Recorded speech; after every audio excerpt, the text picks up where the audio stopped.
angels in heaven are marshaled into companies, each division with a higher commanding angel.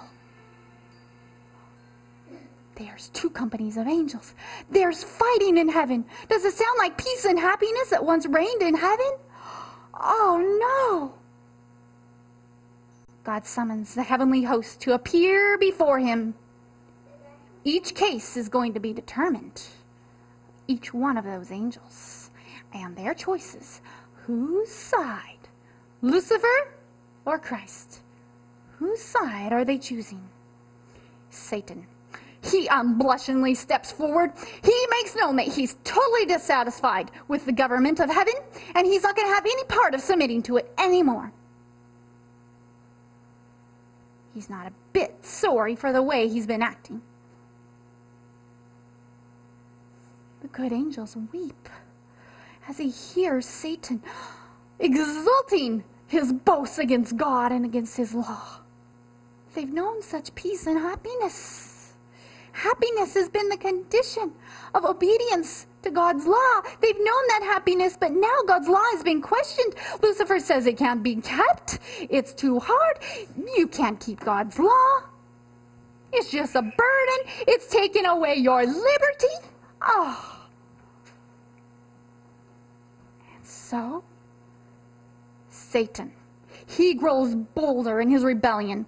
He claims the angels need no law. Let's abolish the law. Let's get rid of the law. We don't need it anymore. It just restricts our liberty. After the war in heaven, what is to be done with Lucifer and all of his sympathizers? The Bible tells us what had to be done. Let's find it in Revelation. Okay? Find Revelation, the last book in the Bible. Revelation chapter 12, verse 9. All right?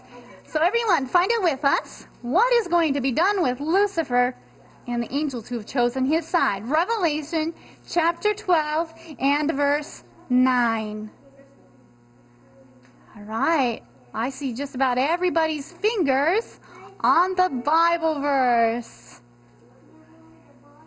All right. You ready to find out the answer?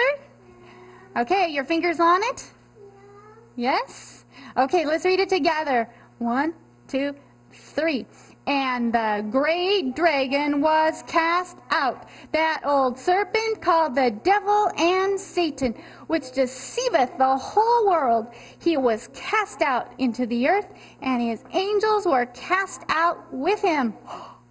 He's called the old serpent. Does he get to stay in heaven? No. Along with his angels, he is cast out of heaven. Satan, the old serpent, is thrown out of heaven, no longer to spoil the happiness there. Yes. Yes. Yes, he's no longer full of light. Light shines from God, but he's rejected the light of God.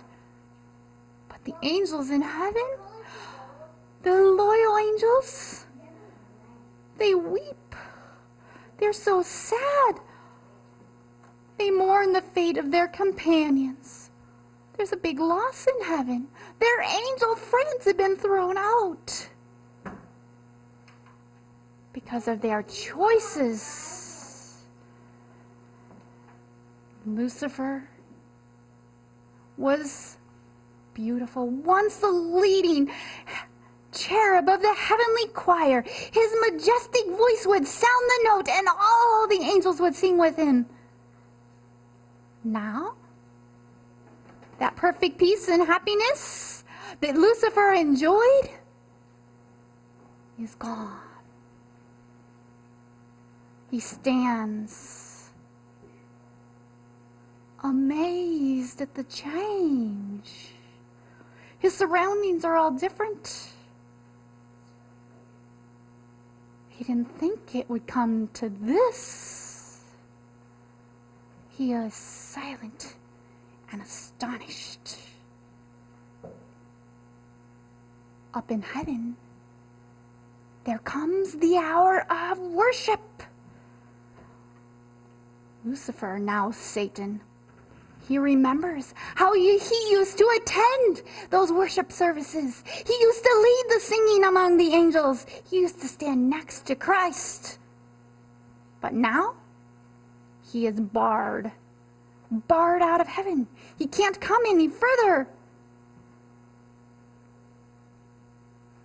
Never again will he be allowed into those wonderful worship services in bliss above.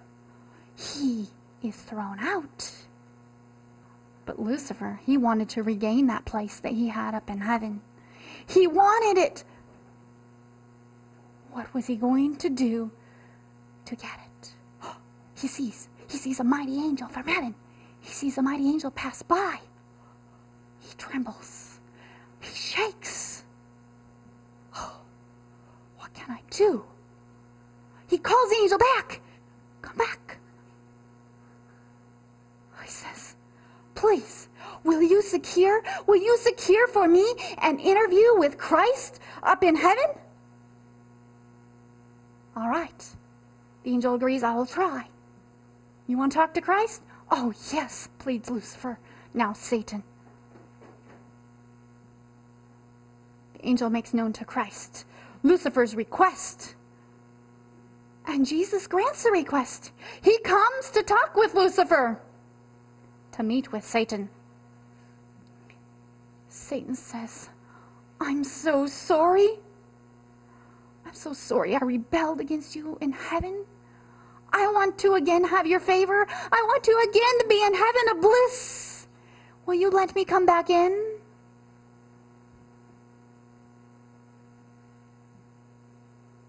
Tears flow down Jesus' face as he looks at Lucifer.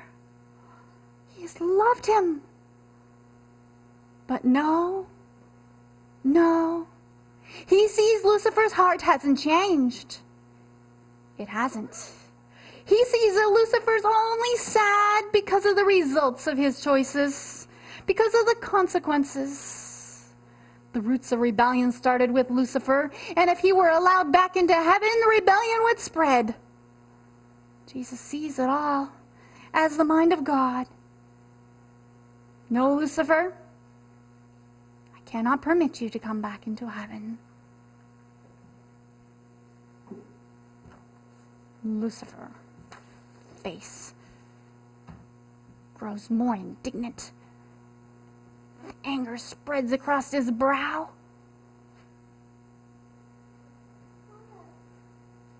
He leaves the presence of Jesus. He is so angry. He is furious. He's going to think of ways to get back at Christ. He's going to try to make Jesus sad. So, as the angels pass by the gate, he taunts them.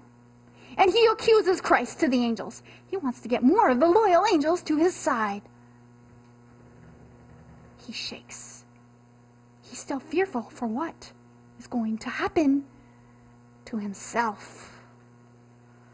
Now he decides he is going to do everything possible to get even.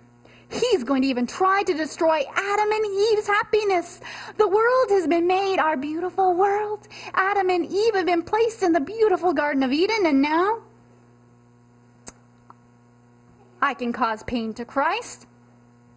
I'll make Adam and Eve lose their happiness, their bliss, just like me. And so, he calls his evil angels. All the other angels that have chosen his side, he calls them together for a meeting. He says, our case seems hopeless, but I think there's only one thing left to try, and that is